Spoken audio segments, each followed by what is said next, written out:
A jury was seated this afternoon in the trial of a former Dothan fire medic charged with molesting a handicapped woman. News 4's Ken Curtis is live in our newsroom. And Ken, with that jury seated, what's next? Well, opening arguments that should begin first thing tomorrow, Kinsley. This trial comes more than 4 years after Dothan police charged Stephen Todd Hallford with those crimes. Investigators say Hallford had answered calls at the woman's home, but when off duty returned several times and took advantage of the victim in this South Dothan neighborhood.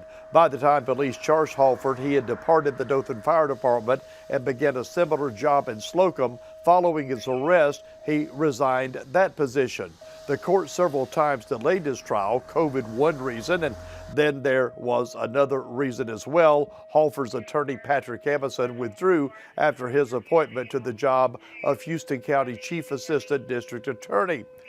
Current district attorney, Michaela Pope, I should say, and defense attorney Bart Booth will deliver those opening arguments tomorrow morning down over the courthouse. Kinsley, I can guarantee you the stories of both of those will be far, far different from each other. Ken Curtis, thank you. The alleged victim was in her 50s.